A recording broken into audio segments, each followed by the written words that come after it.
পুরো সৈকত জুড়ে রঙিন ছাতা আর বিচ চেয়ারগুলোতে শত শত পর্যটক অলস সময় কাটাচ্ছিল। সাগরের গর্জন কেটে উন্মাদের মতো বেসে চলার জন্য ওয়াটার জেস্কি, একদম খাঁটি বাঙালি খাবারের দিকে। তাই আমরা অর্ডার করে ফেললাম বাহারি রকমের লোভনীয় সব ভর্তার ভাজি। মার্কেটে ঢুকতেই চোখ জুড়িয়ে গেল সারিবদ্ধ দোকানে সাজানো রকমারি বার্মিজ আচার, চকলেট, চন্দনের প্রসাধনী, শামুক ঝিনুকের শৌখিন জিনিসপত্র। তাদের ডিসপ্লেতে ধরে ধরে সাজানো ছিল একদম তাজা সব সি ফুড। আর এই হাড়ি রেস্টুরেন্টের সবচেয়ে সেরা দিকটা ছিল তারা আমাদের চোখের সামনেই একদম ফ্রেশ মাছগুলো স্পেশাল মশলা মাখিয়ে ধোয়া ওঠা আগুনে লাইভ বারবিকিউ করে দিল।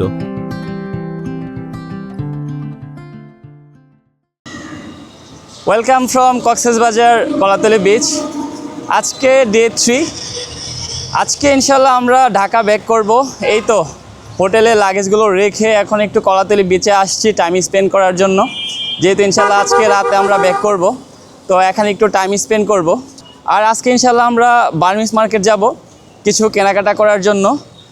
এখানে অনেক কিছু পাওয়া যায়, তবে বার্মিজ মার্কেট ওখানে অনেক ভেরিয়েশন থাকে, প্রাইসটাও রিজনেবল থাকে। তো তাই আজকে ইনশাল্লাহ আমরা বার্মিজ মার্কেট যাব আর কি।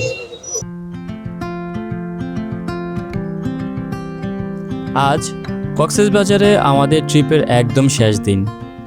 দেখতে দেখতে 3টি দিন যেন চোখের পলকেই কেটে গেল। সকালে হোটেল থেকে নাস্তাটা কমপ্লিট করে আমরা সোজা চলে এলাম কলাতলি বিচে। বিদায় জানানোর আগে শেষবারের মতো সমুদ্রের এই বিশালতাকে মনের ভিতর গেঁথে নিতে সকালের কলাতলির বিচের পাড় দিয়ে হাঁটার অনুভূতিটা ছিল বেশ দারুণ। পুরো সৈকত জুড়ে রঙিন ছাতা আর বিচ চেয়ারগুলোতে শত শত পর্যটক অলস সময় কাটাচ্ছিল। কেউ নীল সাগরের পানে চেয়ে নীরবতা উপভোগ করছে, তো কেউ বা প্রিয়জনের সাথে গল্প মেতেছে। চারপাশের এই প্রাণবন্ত দৃশ্য দেখতে দেখতে হেঁটে যাওয়াটাই এক অদ্ভুত ভালো লাগে এনে দিচ্ছিল। বিচের পাড় ধরে কিছুক্ষণ হাঁটার পর আর আমরাও নিজেদেরকে সামলাতে পারলাম না। আমরাও একটা বিচ চেয়ার ভাড়া করে একদম সাগরের মুখোমুখি বসে পড়লাম। সমুদ্রের এই সুবিশাল জলরাশির সামনে বসে থাকার যে প্রশান্তি, তা আসলে অন্য কিছুর সাথে তুলনা করা যায় না। চেহারায় হেলান দিয়ে শান্ত মনে শুধুই সাগরের এই রূপ দেখে যাচ্ছিলাম। সমুদ্রের সেই অবিরাম গর্জন যেন মনের ভিতরের সব ক্লান্তি আর কোলাহল এক পলকে মুছে দিচ্ছিল। সময়টা যেন কিছুক্ষণের জন্য একদম থমকে গিয়েছিল। শেষ দিনে এসে কক্সবাজারের এই মায়াবী রূপ আমাদের হৃদয়ে চিরদিনের মতো গেঁথে রইল। বিচে শুধু যে শান্ত হয়ে বসে থাকা যায় তা কিন্তু নয়। রোমাঞ্চ পছন্দ করে এমন মানুষের জন্য এখানে রয়েছে দারুণ সব অ্যাক্টিভিটিস। স্পিডে বালু উড়িয়ে ছুটে চলা বিচ বাইক, ঐতিহ্যবাহী হর্স রাইড, সাগরের গর্জন কেটে উন্মাদের মতো বেসে চলার জন্য ওয়াটার জেস্কি। আর যারা সাগরে নিরাপদে সাঁতার কাটতে চান তাদের জন্য রঙিন টিউবের ব্যবস্থা তো রয়েছেই। সমুদ্রের বিশালতার সাথে এই অ্যাডভেঞ্চারাস রাইডগুলো মিলিয়ে পুরো বিচের পরিবেশটা যেন এক উৎসবের রূপ নেয়। সকালের মিষ্টি রোদ আর বিচের সব দারুণ অ্যাক্টিভিটি উপভোগ করে আমরা সোজা ফিরে গেলাম হোটেলে। সেখানে ফ্রেশ হয়ে আমাদের দুপুরটা পার করার জন্য চলে এলাম কক্সবাজারের বিখ্যাত শালিক রেস্টুরেন্টে। সাগরের নোনা বাতাসে আমাদের তখন বেশ ভালোই খিদে পেয়েছিল। সিফুডের বদলে আজ আমাদের মন টানছিল একদম খাঁটি বাঙালি খাবারের দিকে। তাই আমরা অর্ডার করে ফেললাম বাহারি রকমের লোভনীয় সব ভর্তার ভাজি। গরম ধোয়া ওঠা ভাতের সাথে এই নানা পদের ভর্তার ভাজির কালারফুল প্রেজেন্টেশন দেখে আমাদের খিদের মাত্রা যেন আরও কয়েক গুণ বেড়ে গেল। শালিক রেস্টুরেন্টে ভরপেট লাঞ্চ কমপ্লিট করে আমরা চলে আসলাম কক্সবাজারের ব্যস্ততম পয়েন্ট ডলফিনের মোড়ে। এই জায়গাটি মূলত বাসের কাউন্টারগুলোর জন্য বেশ পরিচিত। আশেপাশে সারিবদ্ধভাবে দাঁড়িয়ে আছে বিভিন্ন সুনামধন্য বাস সার্ভিসের কাউন্টারগুলো। সেখান থেকে আমরা আমাদের রাতে ফেরার যাত্রার জন্য কেটে নিলাম লাক্সারি স্লিপার কোচের টিকিট।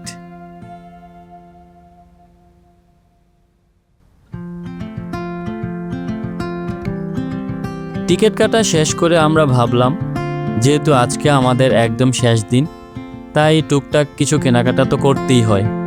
তাই আর দেরি না করে ডলফিনের মোড় থেকে একটি অটো ভাড়া করে আমরা রওনা হলাম সোজা কক্সবাজারের মেইন শহরের বিখ্যাত বার্মিজ মার্কেটের উদ্দেশ্যে। বিচের মোড় থেকে সেখানে পৌঁছাতে আমাদের প্রায় 30 মিনিটের মতো লেগেছিল। ভাড়া পড়েছিল 100 টাকা। আমরা এখন বার্মিজ মার্কেট আসছি কিছু কেনাকাটা করার জন্য, যেহেতু আজকে আমাদের লাস্ট নাইট। তো যেহেতু ঢাকা ব্যাক করব, কক্সবাজার আসছি, কিছু কেনাকাটা না করলে তো আর নয়।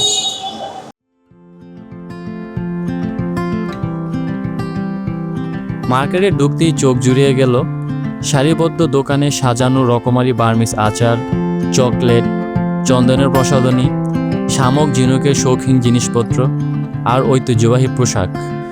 যদিও কলাতলি, সুগন্ধা কিংবা লাবণীর বিচের পাড়েই ছোট বড় অজস্র বার্মিজের দোকান রয়েছে, তবুও আমরা কেন মেইন শহরের বার্মিজ মার্কেটে আসলাম জানেন?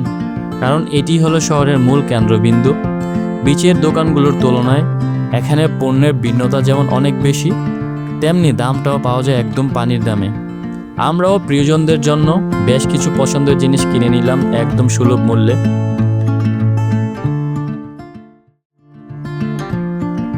মার্কেটে কেনাকাটা শেষ করে আমাদের রাতের পরবর্তী গন্তব্য ছিল সুগন্ধা বিচ। কক্সবাজার আসবো আর সি ফুড খাবো না, তা তো হতেই পারে না। তাই লোভনীয় সব সাগরের মাছ স্বাদ নিতে আমরা সোজা চলে আসলাম সুগন্ধা বিচে।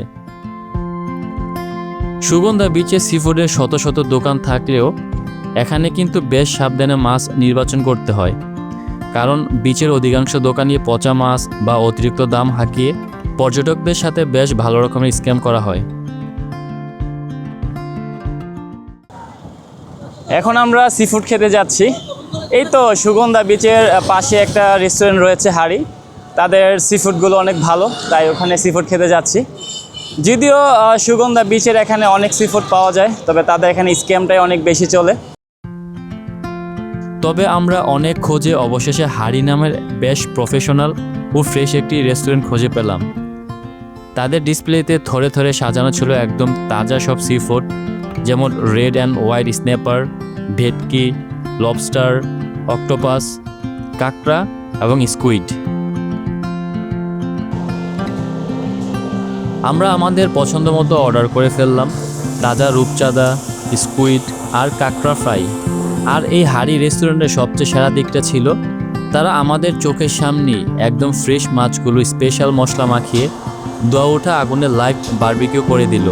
প্রসেসিংয়ের এই লাইভ দৃশ্যটা দেখতে যেমন অসাধারণ লাগছিল, তার সাথে কয়লার ধোয়া সেই মিষ্টি গন্ধটা আমাদের খিদে দ্বিগুণ বাড়িয়ে দিচ্ছিল।